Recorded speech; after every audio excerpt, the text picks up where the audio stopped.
Hiem. Iniwan ng aking ama ang mga opisyal na ito upang pagsilbihan ako, ngunit wala silang kwenta. Nakakaawa. Nang marinig ito, agad na lumuhad ang mga opisyal. Your Majesty, ang matandang paksa na ito ay walang anumang nakatagong masamang gawain. Sinasumpa ko na susundin ko ang Your Majesty hanggang sa kamatayan sa buhay na ito at sa susunod. Your Majesty, ang matandang paksa na ito ay handang ibigay ang lahat upang tulungan ang Your Majesty. Pagkatapos ay bahagyang tumango si Zhao Yuyan. Napakagaling. Ipinapahayag ko na simula ngayon, si General Wang ang magiging regent, na may ganap na awtoridad sa mga gawaing pampulitika ng Southern Yang Dynasty. Walang naglakas loob na tumutol at lahat sila ay sumigaw ng sabay-sabay. Your Majesty ay matalino. Pagkatapos umalis sa Imperial Hall, hinayla ni Lin Fu si Lin Xuan sa isang tabi, nakangiti at nagsasabi, talagang isang biyaya mula sa ilang buhay na magkaroon ako ng isang anak na tulad mo. Sa pagkakataong ito, maaari akong maging regent salamat sa iyong magandang kapalaran. Ngumiti si Lin Xuan. Father, bakit ka nagiging ganoon kapormal sa sarili mong anak? Nakikita ng Your Majesty ang katapatan ng aming pamilya Wang at ang pagtatalaga sa father bilang regent ay isang tanda ng pagtitiwala at kasunduan sa aming pamilya Wang. Kinamot ni Lin Fu ang kanyang ulo. Hiem, may punto ang sinasabi mo, ano? Ngunit nagawa mong matagumpay na sumailalim sa tribulation ng walang ingay. Ang iyong talento ay talagang nakakatakot. Ngumiti ng bahagya si Lin Xuan.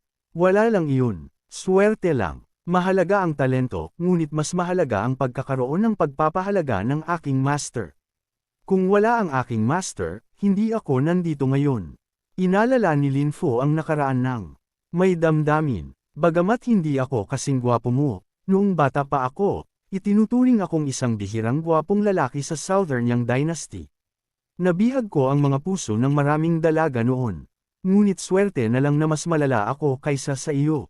Tila, may naaalala si Lin Xuan at nagtanong, nga pala, Father, paano naman si Mother? Bumantong hininga si Lin Fu. Napakahiwaga ng pagkakakilanlan ng iyong ina. Nang siya ay nasugatan at dumating sa Southern Yang, nag-ibigan kami sa unang tingin at pagkatapos ay nagkaroon kami ng iyo. Ngunit noon, sinabi niya na ayaw niyang hilahin kaming mag-ama. Kaya lihim siyang umalis at nawala ng walang bakas. Bahagyang kumunat ang noo ni Lin Xuan nang marinig ito. Bagamat hindi ko pa nakikita ang aking ina, nakikita ko na ayos si Dad. Kung gayon, Father, iwanan mo sa akin ang bagay na ito. Sa aking kasalukuyang lakas, kasama ang impluensya ng Invincible Immortal Sect, sa tingin ko, mahahanap ko siya ng napakabilis sa pamamagitan lang ng pagpapadala ng isang mensahe. Aalis na ako sa pagkakataong ito. Hindi ko alam kung kailan ako babalik sa susunod. Alagaan mo ang sarili mo, Dad. Kalahating buwan pagkatapos, sa wakas ay bumalik si Lin Xuan sa maliit na mundo. Sa sandaling nakita siya ni Yao Weiyang, tuwang-tuwa siya. Master, sa wakas, bumalik ka na. Nang makita si Yao Weiyang na nakasuot ng mga damit na nagpaparamdam sa kanya na parang isang diwata, nagningning ang mga mata ni Lin Xuan. Yao Weiyang. Ano ito? Huwag kang lumapit ng ganoon. Teka muna. Dapat kang maging mas malaya sa hinaharap. Hindi ka maaaring manatili sa tabi ko magpakailanman, alam mo ba? Umiling si Yao Weiyang. Ngunit ang layunin ko sa buhay ay pagsilbihan ka, Master. Kung wala ako sa tabi ni Master, anong saysay ang aking pag-iral? Nagpapawis ng malaki si Lin Xuan. Kalma, tanghali na. Huwag kang ganyan. Ngunit, ako. Malapit nang magsalita si Yao Weiyang nang ituro ni Lin Xuan si Yerong. Pumunta ka at hanapin si Yerong upang makipaglaro muna. Mayroon akong mahalagang bagay na kailangang talakayin sa aking master. Yerong, pakiusap, alagaan mo siya para sa akin. Kailangan ko nang umalis muna. Oo, Your Excellency. Ilang sandali pagkatapos, natagpuan ni Lin Xuan si Ling Yunqing sa tabi ng Spirit Lake. Master, mayroon akong kailangang itanong sa iyo. Katatapos lang maligo ni Ling Yunqing at basa pa siya. Lumingon siya at sinabi, sige, ano iyon? Nang makita ang isang napaka-sexy na tanawin, namula ang mukha ni Lin Xuan na parang talong. Master, nahahadlangan ako. Hindi nag-alala si Ling Yunqing at tumawa. Ayos lang. Sabihin mo lang sa akin, dahan-dahang sinabi ni Lin Xuan, nangyari na nakatagpo ako ng isang tao mula sa Tribulation Transcending Earth Immortal Realm, ngunit kakaiba. Nag-trigger din ako ng isang Heavenly Tribulation, ngunit pagkatapos tiisin ang daan-daang Heavenly Lightning Strikes, bukod sa spiritual energy sa aking katawan na nag-sublimate, walang pagbabago sa aking katawan at nanatili ang aking realm, nasa late stage of Tribulation Transcendence pa rin. Hindi nag-alala si Ling Yunqing at tumawa. Akala ko malaking bagay na. Sa lakas ng iyong katawan ngayon, kung kahit ilang heavenly tribulations mula sa heavenly Dao Yuan realm ay makakasakit sa iyo, hindi ba't iiyak si Akuan hanggang sa mamatay? Natulala si Lin Xuan. Akuan, hindi ba't iyon ang dragon? Sandali. Master, kung ganoon ang kaso, hindi ba't ibig sabihin ay wala akong pag-asa na maging isang human immortal sa buhay na ito? Tumawa si Ling Yunqing. Ayos lang. Maaari nating hilingin kay Wugang na dalhin ka sa labas ng kalangitan upang muling sumailalim sa Tribulation Lightning. Ginagaranti ako na masisiyahan ka doon. Natulala si Lin Xuan. Ito, bagamat. Hindi na ako natatakot, ang ekspresyon ni Master ay nagpaparamdam sa akin na medyo natatakot. Nang makita siya ng ganoon, masayang nagtanong si Ling Yunqing, kailan mo gustong sumailalim sa Heavenly Tribulation?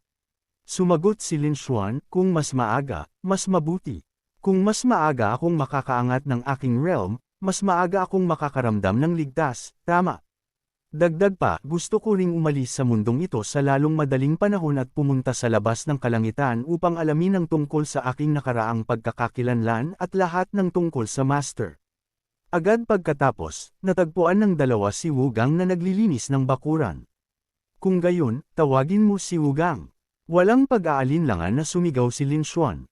Hoy, Old Man Wu. Halika dito sandali. Lumingon si Wugang at nagtanong, tinatawag mo ako, hindi mo gustong linisin ko ang buong Immortal Sect, di ba? Sinabi ni Lin Xuan na may matuwid na mukha, anong mali? Ganoon ba ako kalupit na boss sa puso mo? Sinabi ni Ling Yunqing sa malalim na boses, sige na, tigilan na ang pag-aaway. Wugang, dalhin mo siya sa labas para maglakbay. Pumunta kayo sa labas. Natulala si Wugang at pagkatapos ay nag-fantasize si Wugang. Maaari ba na pagkatapos ng ganoon katagal, sa wakas ay may pagkakataon na akong bumalik? Ngumiti si Ling Yunqing. Lin Xuan, ikaw ang magsalita. Oo, ang disipulo ay sumusunod. Cough. Old Wang, ito ang nangyayari. Pagkatapos ipaliwanag ang sitwasyon sa loob ng ilang sandali, ngumiti si Lin Xuan at sinabi, iyan ang simula at dulo ng kwento.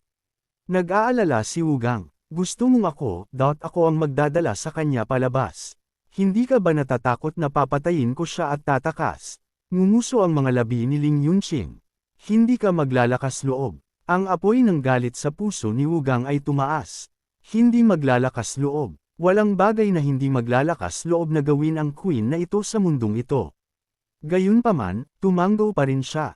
Sige, kung ganoon. Ngunit mayroon akong isang kondisyon. Pagkatapos nating makalabas, kailangan mong sundin ang lahat ng sinasabi ko, okay? Umatras ka ng kaunti. Kailangan kong ibalik ang iyong magical power. Agad na itinuro ni Ling Yunqing ang isang daliri ng tuwid kay Wugang. Sa isang iglap, ang lakas ni Wugang ay bumalik at maging ang mga damit sa kanyang katawan ay nabago, at mayroon ding isang imprint sa kanyang noo. Naramdaman ang umaapaw na lakas sa kanyang katawan, sobrang nasasabik si Wugang. Immortal power na umaagos sa aking katawan muli. Ang pakiramdam na ito ay talagang napakaganda. Walang pakialam si Lin Xuan sa kasalukuyang lakas ni Wugang. Kumunat ang noo ni Wugang ng bahagya. Punyeta! Hindi ako naglalakas loob na patayin si Lin Xuan, ngunit maaari ba akong tumakas? Kapag umalis ako sa Abyss Ocean Realm na ito, ang langit na ang limitasyon. Si Ling Yunqing, sa lahat ng kanyang halaga bilang isang walang katulad na babaeng emperor na nagpayanig sa kalangitan, hindi siya hahabol sa akin, isang maliit na immortal king dahil lang tumakas ako, di ba? Naisip ito, kumulubot ang mga sulok ng bibig ni Wugang sa isang masamang ngiti. Ngunit nakita ni Ling Yunqing ang eksenang ito at mahigpit na sinabi, ngunit kailangan kong sabihin sa iyo ng maaga, kung mawala si Lin Xuan ng isang buhok, papatayin ko ang buong klan mo. At ang noo ni Wugang ay nababalutan ng pawis. Naintindihan. Naintindihan. Ngunit susubukan kong gawin ng kaunti ang extra at subukan na ilayo siya sa Abyss Ocean Realm ng kaunti. Kapag matagumpay na nalampasan ni Lin Xuan ang kanyang tribulation, tatakas agad ako. Kung gayon, nagpapasalamat ang disipulo sa master. Ang disipulo ay aalis muna. Fair na. Sa ibabaw, si Lin Xuan ay walang pakialam, ngunit sa loob, sumisigaw siya. Kung alam ko lang na ganoon kalakas si Old Wang. Sana ay nakiusap na ako sa master na hayaan siyang maging guardian ko mula sa simula. Hindi ba't mas maganda iyon kaysa sa Zunwang Cauldron? Tila, naramdaman na si Lin Xuan ay mayroong masasamang ideya. Bahagyang kumunot ang noo ni Wugang. Anong walang kabuluhang bagay ang iniisip ng batang ito? Dinala si Lin Xuan sa tuktok ng bundok, bumuo si Wugang ng ilang misteryosong handsails at pagkatapos ay sumigaw siya ng malakas, buksan mo para sa akin. Sa ilalim ng nagulat na tingin ni Lin Xuan, ang mga ulap sa lugar na ito ay nawala.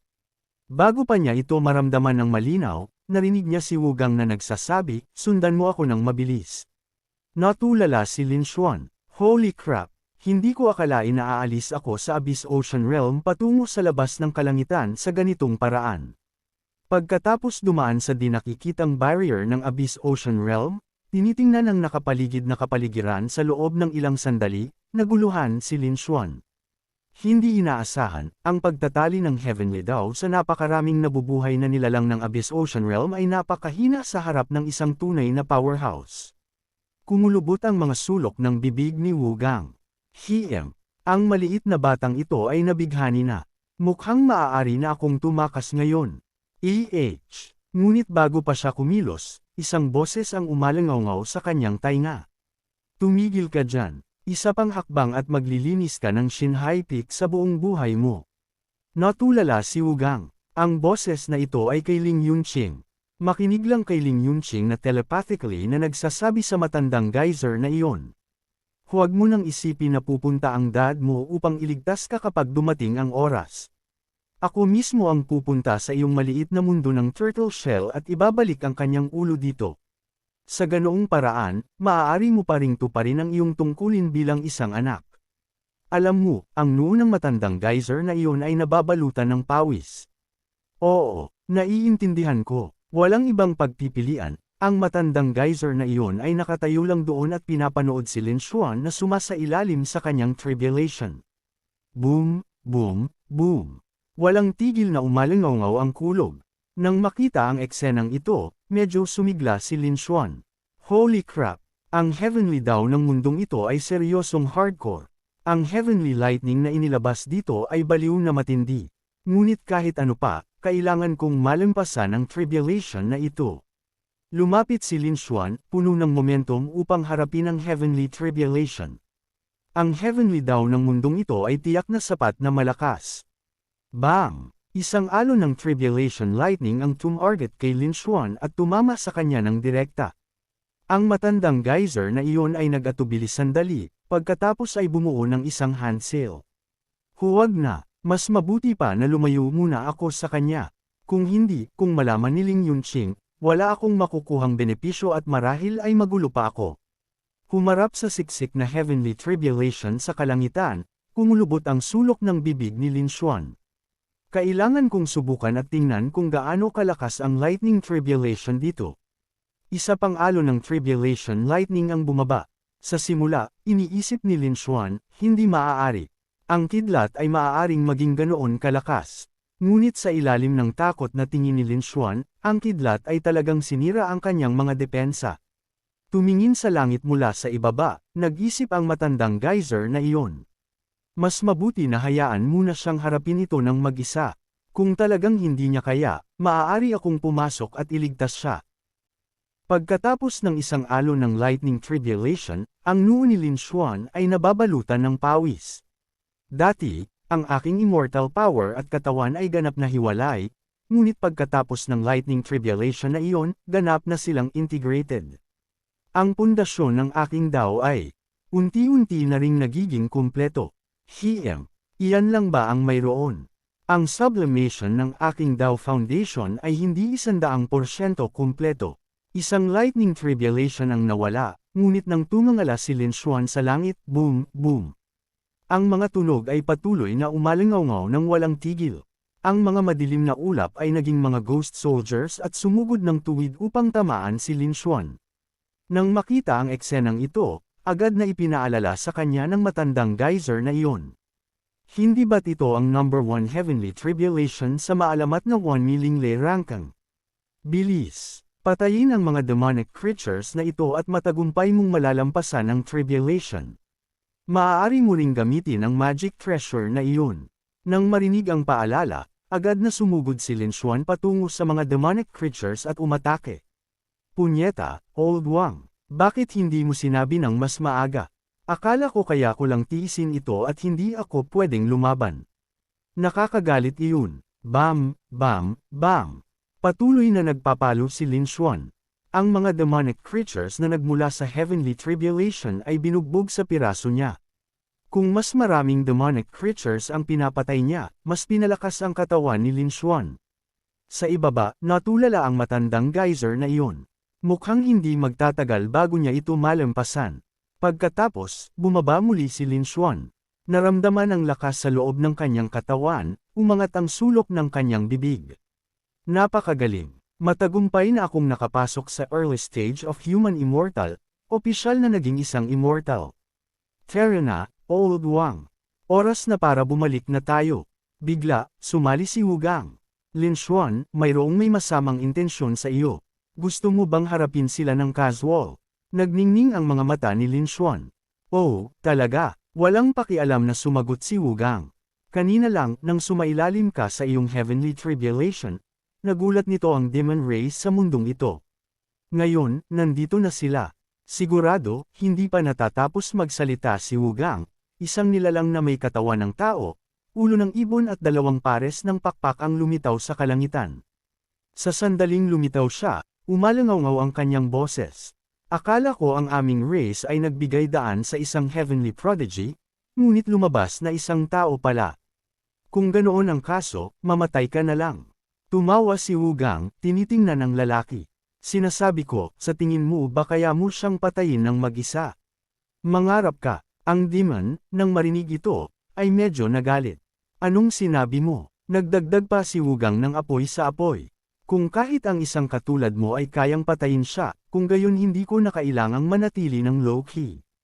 Naging maingat ako sa loob ng maraming taon. Hindi napigilan ng demon ang sumambulat sa tawa.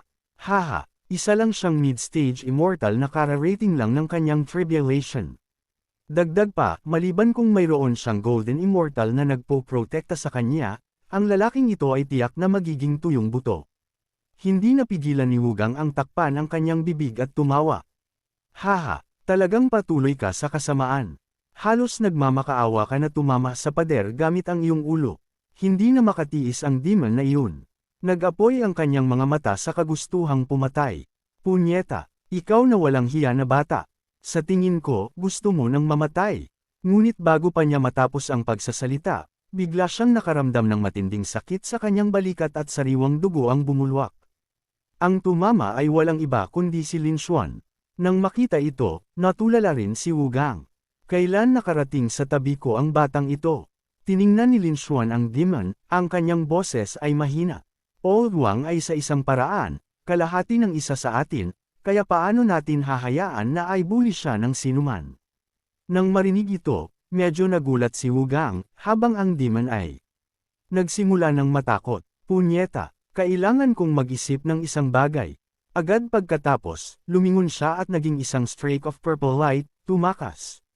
Ginawa nitong matulala ang parehong si Wu Gang at Lin Xuan. Holy crap! Napakabilis niya. Pagkatapos tumakas sa malawak na kagubatan sa malayo, lumingon ang demon na iyon at ngumisi. Gusto mong patayin ang Venerable One na ito. Hindi ka pa sapat na matanda. Ang lalaking ito ay tiyak na kailangang alisin sa huli, ngunit tiyak na hindi ngayon. Ngunit bago pa makalayo ang lalaking iyon, isang malakas na boses ang umalingaw mula sa kagubatan. 2 tao lang ang hinaharap mo. Bakit kailangan pang maghintay ng isa pang araw upang harapin sila? Nang makita ang 5 bilang na demons na lumitaw, bahagyang kumunat din ang noo ni Wu Gang.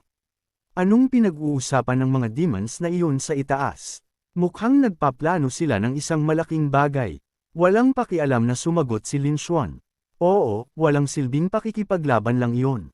Pagkatapos ay kinaway niya ang kanyang kamay, inilabas ang kanyang purple cauldron at napakabilis na isang heaven and earth sealing barrier mula sa cauldron ang bumalot sa buong kagubatan. Gusto kong tingnan kung makakatakas pa kayo ngayon. Ang bird-headed demon ay bumalik muli, sinundan ng di mabilang na iba pang demons. Kanina lang, ang Venerable One na ito ay nagiging pabaya lang. Sa tingin mo, kaya akong pigilan ng basura na cauldron na ito. Kumulubot ang bibig ni Lin Xuan sa isang ngiti, inilabas ang kanyang tunay na anyo. Kaya, gusto mong lumaban hanggang kamatayan. Haha, sa tingin mo, maaari mo lang burahin ang aming demon race kahit kailan mo gusto. Ganoon ka kayabang. Nang makita ang mga demons na sumusugod, medyo walang galang si Wu Gang. Isang simpleng golden immortal ay naglakas loob na hamunin ang aking Zunwang Cauldron. Naghahanap ng kamatayan. Sigurado, gaya ng naisip niya, isang nakakabinging pagsabog ang pumutok sa harap ng mga mata ni Lin Xuan na natulala. Holy crap! Iyon ay laman at dugo ng isang golden immortal. Itong sirang cauldron na ito, dinurog mo lang sila ng ganoon. Hindi makapagsalita si Wu Gang. Kung susuriin ang kasanayan ng lalaking iyon, isa lang siyang golden immortal. Matapos ang ilang sandali ng pag-iisip, sinabi ni Lin Xuan na may ngiti, "Tama, Old Codger, tulungan mo ako sa isang bagay. Patayin mo sila, ngunit panatilihin mo ang kanilang dugo at laman. Gusto kong dalhin iyon pabalik." Bahagyang tumanggo si Wu Gang. Walang problema iyon, nag-isip si Lin Xuan. Bagamat hindi ko alam ang eksaktong lakas ng mga demons na ito, ang kanilang dugo at laman ay tiyak na mas malakas kaysa sa anumang demon immortal sa Abyss Underworld. Nagsimulang kumilos si Wu Gang at pumayag si Wu Gang dahil pinahahalagahan niya ang tulong ni Lin Xuan kanina, kahit na hindi niya ito kailangan. Nang makita ang palm strike ni Wu Gang, agad na nagdepensa ang mga demons. Huwag kayong magpanik, lahat. Kaya nating harangan. Ngunit hindi pa natapos magsalita ang lalaking iyon. Boom, boom, boom. Nagsabog ang mga nakakabinging pagsabog. Nanlaki ang panga ni Lin Xuan. Punyeta. Sinunog niya sila, ginawa niya silang abo. Wow! Kung dinurog lang sila ng Zunwang Cauldron, makokolekta ko sana ang blood mist, baka magamit pa iyon upang patigasin ang aking katawan. Ngunit ang freaking pile of ash na ito ay magagamit lang bilang pataba. Umiyak si Lin Xuan sa isang barbaric accent. Old Codger, ikaw, ngumiti si Wu Gang. Kumusta iyan? Awesome ba ako? Ay, oo, haha. Masyado akong nasabik at nakalimutan ko sandali. Hehe, sorry. Bukod pa rito, masyadong mahina ang mga demon immortals na ito. Hindi makapagsalita si Lin Xuan. Kung ano man, simula nang ma-enjoy ko ang lakas mula sa dragon meat tuwing nakakatagpo ako. Ng mga demons na may kaunting lakas, talagang gusto ko ang kanilang mga katawan. Pagkatapos ay dahan-daang nagtanong si Wu Gang, kaya, saan tayo pupunta ngayon? Sa kanyang puso, nagdarasal siya. Pakiusap, huwag kang bumalik ng ganoon kabilis. Sigurado, hindi niya binaygo ang kanyang mga pag-asa, ngumisi si Lin Xuan. Bihira tayong makalabas. Maghanap muna tayo ng bagong pagkain bago tayo bumalik. At kaya, lumipad sila, ang puso ni Wu Gang ay umaangat sa tuwa. Manatili tayo sa labas. Magiging maganda kung mananatili tayo sa labas ng Abyss Underworld sa loob ng 100 taon. Kung mas matagal ako dito, mas madali akong mararamdaman ang aking ama at mas malaki ang posibilidad na pupunta siya upang iligtas ako. Lin Xuan, pakiusap, bakit siya nagiging mas mukhang mabuting tao ngayon? Nang makita si Wu Gang na nagbibigay sa kanya ng kakaibang tingin, hindi napigilan ni Lin Xuan na kumunat ang noo. Anong mga kalokohan ang ginagawa ng Old Codger na ito ngayon? Sa parehong oras, sa itaas ng Realm Sea, isang sinag ng liwanag ang umaakyat sa kalangitan sa isang matinding bilis, at sa loob ay walang iba kundi ang ama ni Wu Gang. Angra ay nawawala sa loob ng maraming taon. Ngayon, sa wakas ay mayroon akong balita tungkol sa kanya. At kung susundin ko lang ang aura na ito, baka mahanap ko ang pinagtataguan ni Ling Yunqing. Bagamat hindi ko matatalo si Ling Yunqing, maaari ko siyang inisin ng kaunti. Baka kaya ko pa rin iyon. Ngunit sa sandaling ito, isang boses ang umalangaw sa kanyang tainga. Gumawa ka pa ng isang kalahating hakbang at mamamatay ka. Ang Holy Crow Clan ay mawawala. Hindi napigilan ng ama ni Wugang na matulala, tumigil sa kanyang paglalakad. Ang boses kanina ay si Ling Yunqing. Hindi niya napigilan ng umungol. Ikaw na masamang babae, huwag mong isipin na natatakot ako sa iyo. Bilasan mo at ibalik si Angre sa akin kung hindi. Kalmadong sumagot si Ling Yunqing. Kung hindi, ano? Hiniram ko ang iyong anak ng sandali. Ibibigay ko siya pabalik pagkatapos ko. Hindi naman sa may ginagawa ako sa kanya. Bakit ka ganoon ka-worked up? Nang makita si Ling Yunqing na lumitaw sa harap niya, nagngit-ngit ang ngipin ng ama ni Wugang at sinabi, isang simpleng clone ay naglakas loob na tumayo sa harap ko. Nang makita na talagang iniisip ng lalaking ito na kumilos, malamig nang umisi si Ling Yunqing. Medyo mayabang, ano? Kawili-wili. Napakawili-wili. Agad pagkatapos, ikanaway niya ang kanyang kamay at isang phantom ng isang malaking cauldron ang lumitaw. Nang makita ang eksenang ito, nanliit ang mga mata ng ama ni Wugang. Ang dakilang Zunwang Racing Cauldron. Ngunit isa lang ang nakikita ko. Gayunpaman, hindi ako dapat balewalain. Golden Wheel of Wonderful Yang. Inatake ng ama ni Wugang, ngumiti lang si Ling Yunqing. Pagkatapos ay nagpakawala ng suppression ang malaking cauldron at sumigaw siya ng malakas, sipsipin mo ito para sa akin. Agad, di mabilang na sinag ng liwanag ang lumabas mula sa loob ng malaking cauldron, mabilis na nilalamon ang atake. Nataranta ngayon ang ama ni Wugang. Punyeta, ang aking magic power ay sinisipsip ng cauldron na ito. Sa ilalim ng kanyang takot na tingin, pinalipad siya pabalik ng malaking cauldron. Pagkatapos lang nito, binawi ni Ling Yunqing ang kanyang kamay at casual na sinabi, mukhang hindi ganoon kahanga-hanga ang iyong cultivation. Upang harapin ka, kailangan lang ng isang cauldron. Mas mabuti pa na umatras ka na ngayon. Oh, ngayon, nasa isang dilema ang ama ni Wugang, hindi makakausad o makaka-address. Ang aura ni Angre ay malinaw na nandyan, ngunit ngayon, wala akong kakayahan na malampasan ang malaking bundok na ito. Pagkatapos mag-isip sandali, dahan-dahan siyang tumayo.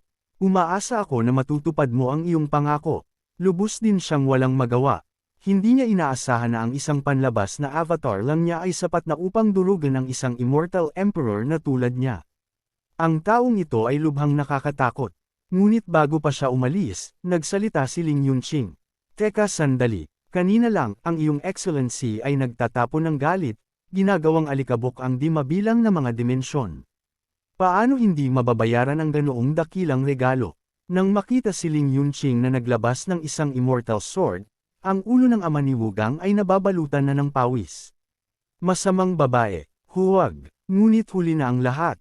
Nagwasiwas na si Ling Yunqing ng isang sword sa kanya, ngunit hindi ito tumama sa kanya, sa halip ay dumaan sa kanyang katawan. Nang makita na ang sword strike kanina ay direktang tumama sa Holy Crow, nagalit ang ama ni Wugang. Casual na sumagot si Ling Yunqing.